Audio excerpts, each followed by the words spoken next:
You're listening to a 3CR podcast created in the studios of independent community radio station 3CR in Melbourne, Australia. For more information, go to allthews.3cr.org.au. You're listening to a 3CR podcast created in the studios of independent community radio station 3CR in Melbourne, Australia. For more information, go to allthews.3cr.org.au.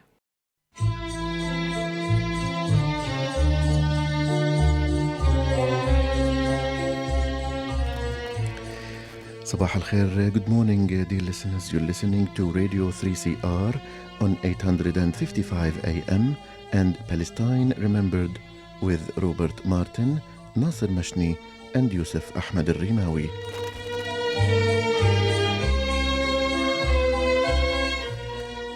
Palestine Remembered is Australia's only English-language radio program that is totally dedicated to Palestine. We'd like to welcome those listening on 855 and those that will join us on podcast at 3cr.org.au.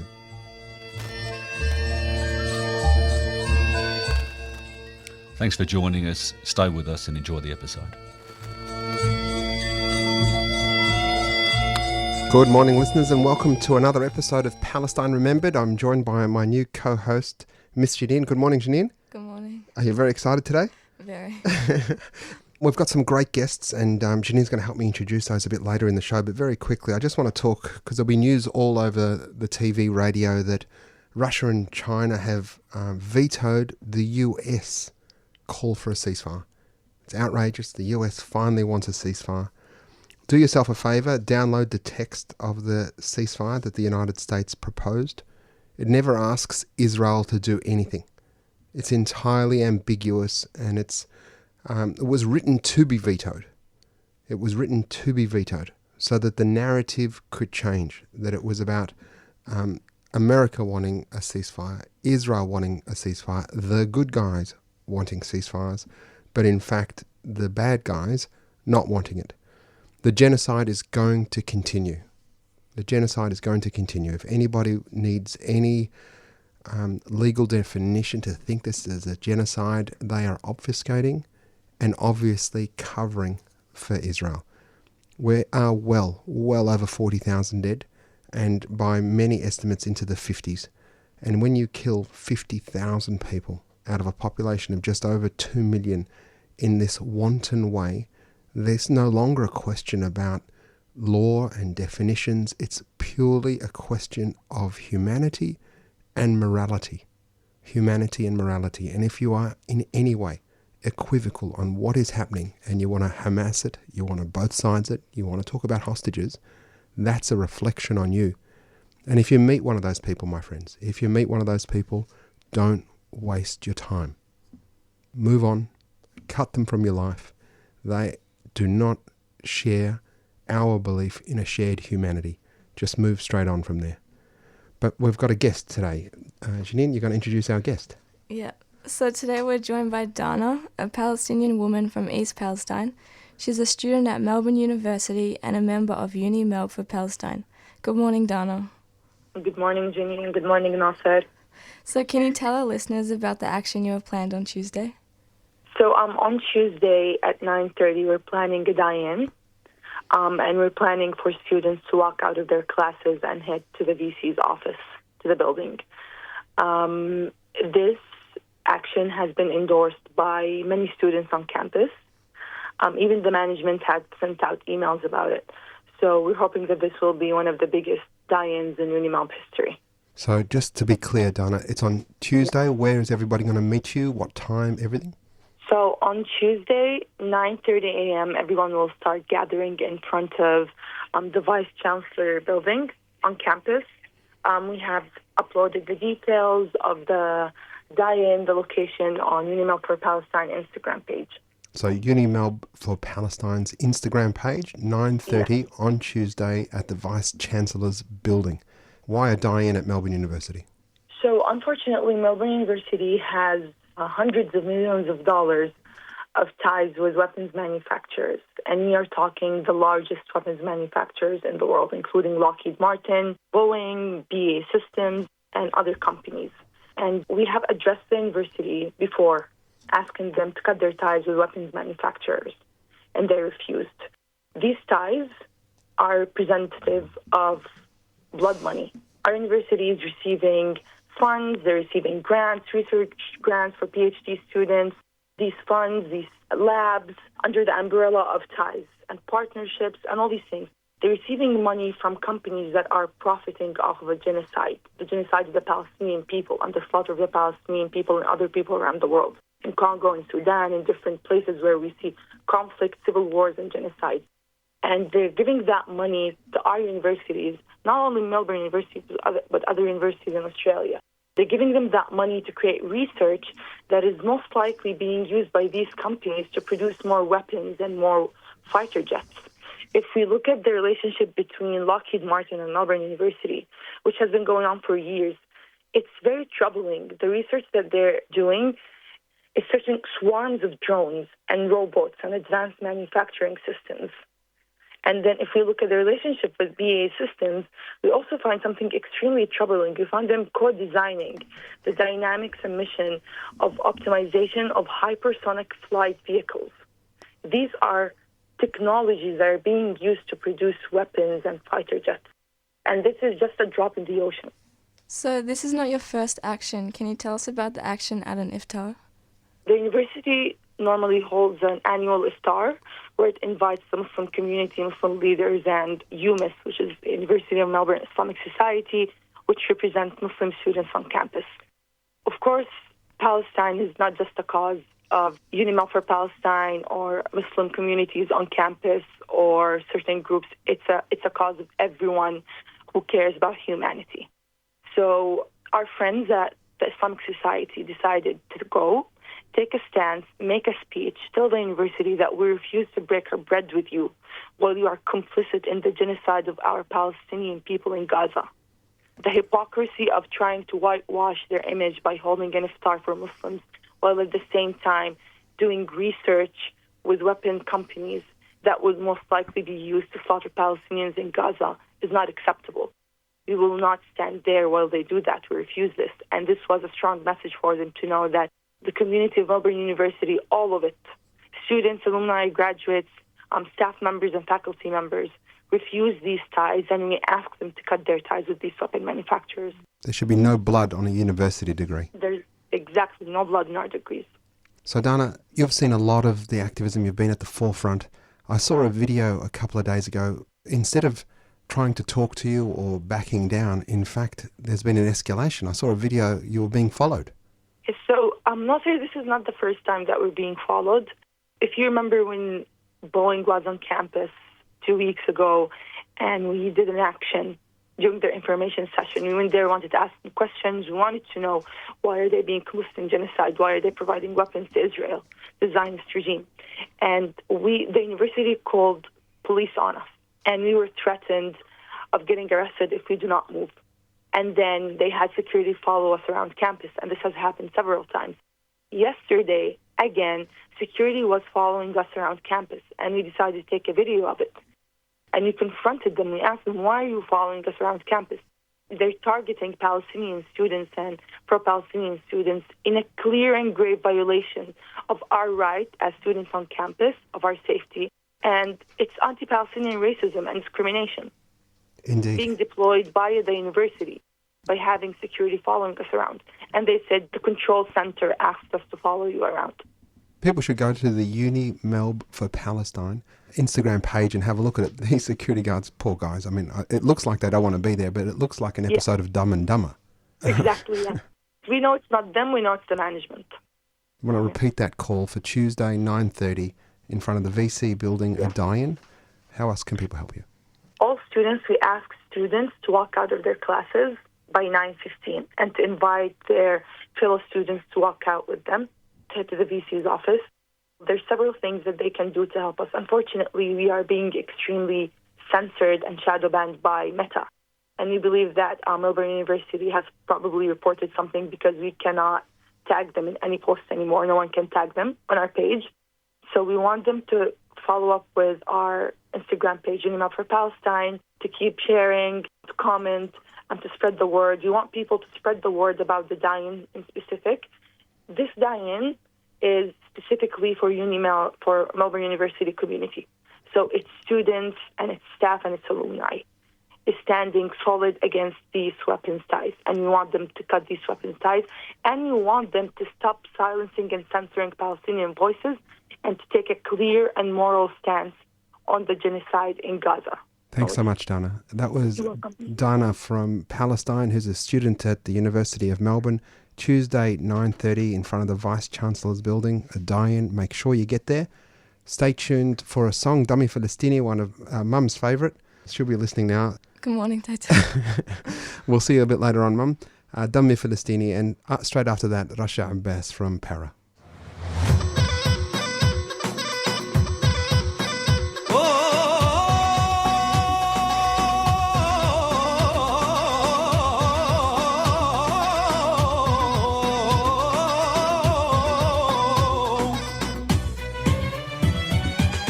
على عهدي على ديني على أرض تلاقيني أنا لأهلي أنا فديهم أنا دمي فلسطيني فلسطيني فلسطيني أنا دمي فلسطيني على ديني على أرض تلاقيني أنا لأهلي أنا فديهم والله أنا دمي فلسطيني فلسطيني فلسطيني أنا دمي فلسطيني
Here to stay. Stand in solidarity with Palestine this Sunday. With the most devastating attack ever launched on the people of Gaza, it's time for all of us to stand in solidarity with the Palestinian people. Israel has waged war on the Palestinians for the last 75 years. The Nakba, ethnic cleansing, occupation of the West Bank, East Jerusalem and Gaza. Israel has now imposed a total blockade on Gaza and declared war, stopping food, electricity and fuel and launching an all-out attack. We have to mobilise to show our support for Palestine. 12 p.m, State Library, this Sunday. Rally to demand freedom and justice for Palestine. No war on Gaza. Free Palestine Melbourne is a 3CR supporter.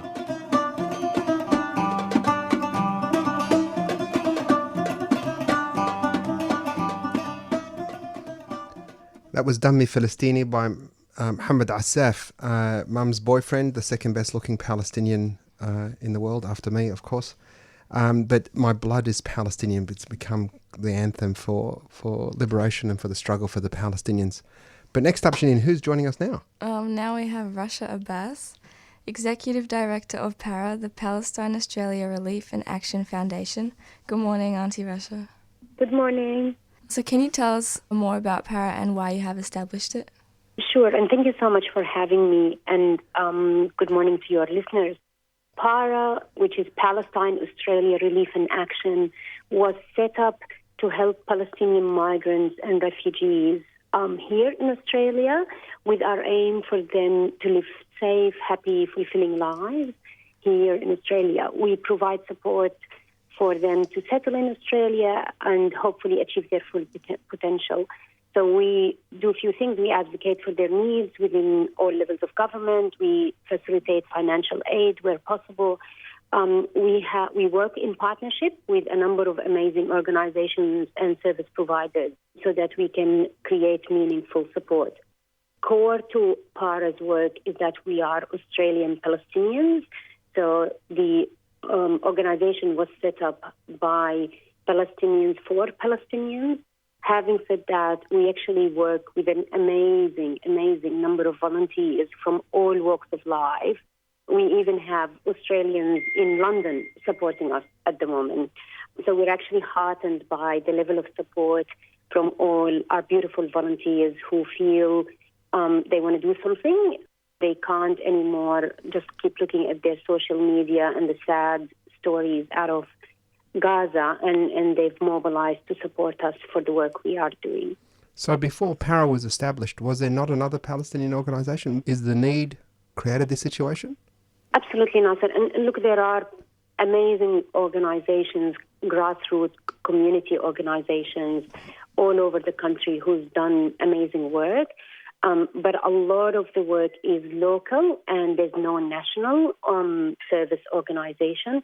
It's also important to mention that PARA is purely humanitarian. So we are not political. We are focused on supporting the humanitarian needs of Palestinians and celebrating the amazing stories of Palestinians. And you've got a very impressive board. I want you to introduce those to our listeners. But in only a few months, you've already become a registered non-for-profit and you've already got tax deductibility status in Australia.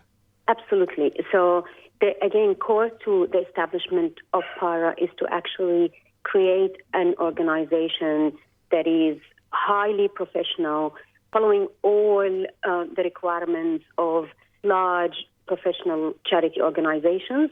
So we are registered with the APNC. We have DGR or tax deductibility status. To your point around an impressive board, but also an impressive set of volunteers that are all levels of support is available for PARA. And they've all come together to try and help Palestinian refugees resettle here and give them the very best opportunity following the genocide. Rasha, obviously people can go to para.org.au to support your work and find out a bit more.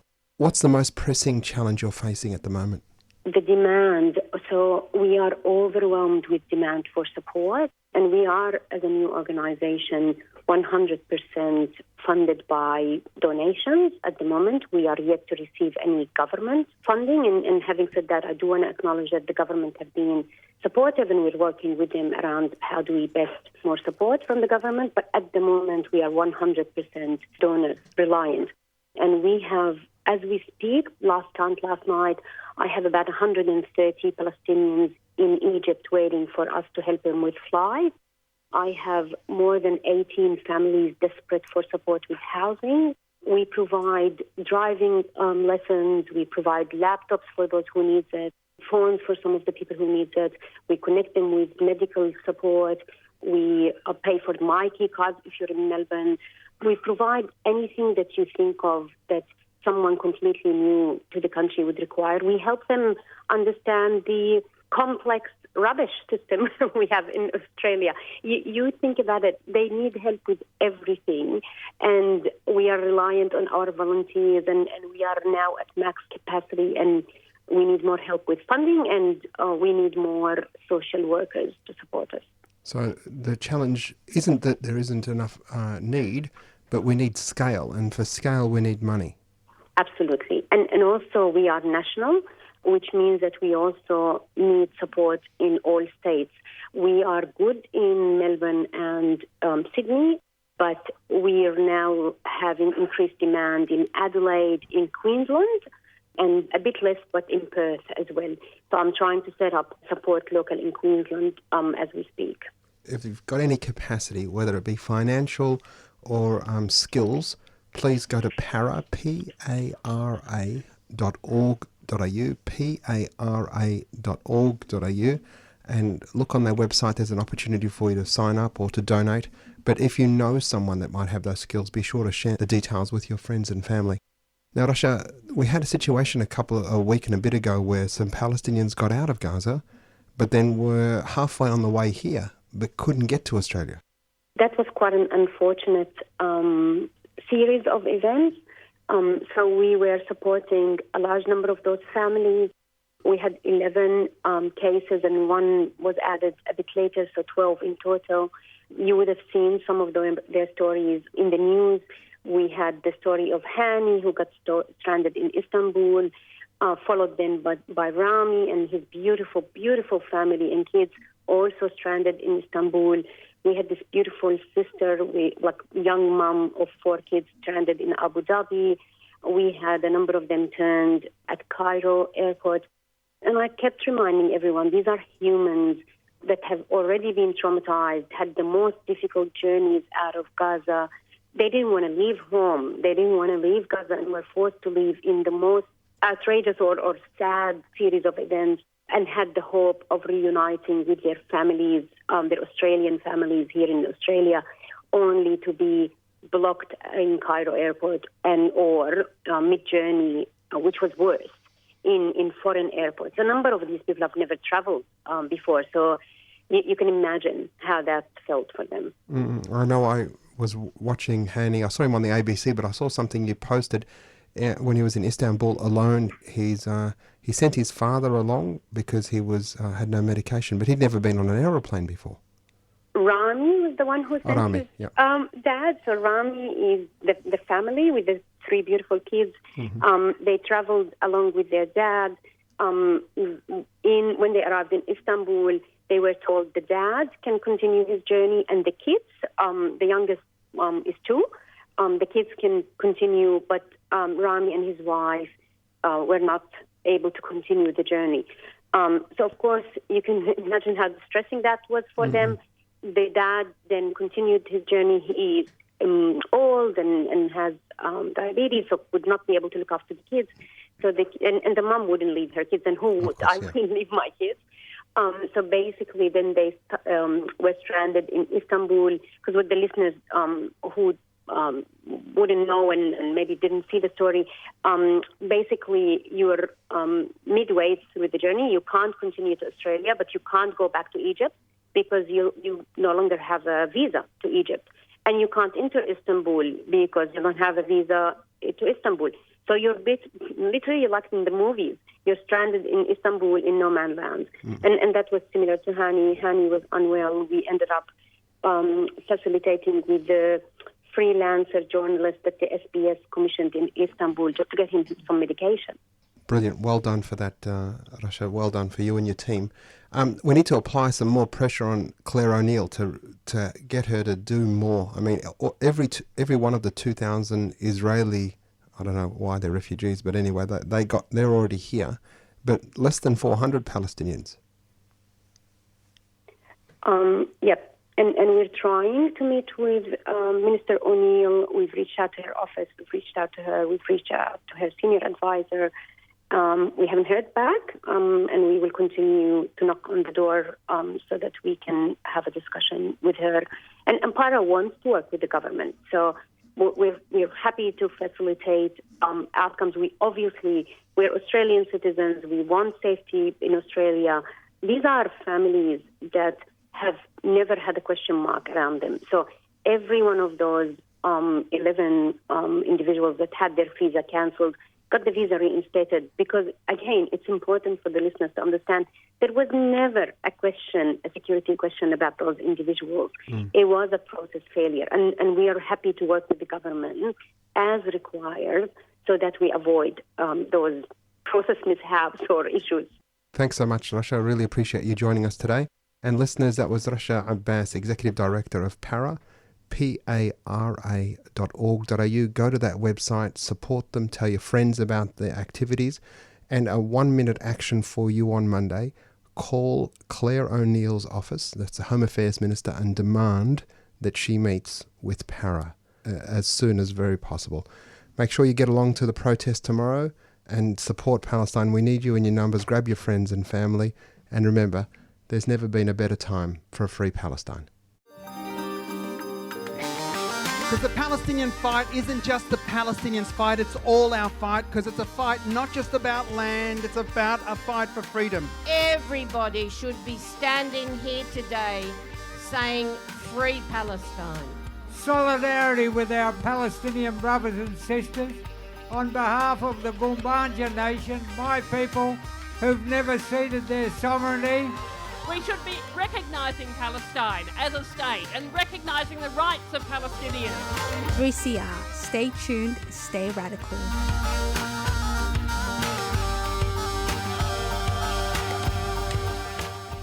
You've been listening to a 3CR podcast produced in the studios of independent community radio station 3CR in Melbourne, Australia. For more information, go to allthews.3cr.org.au.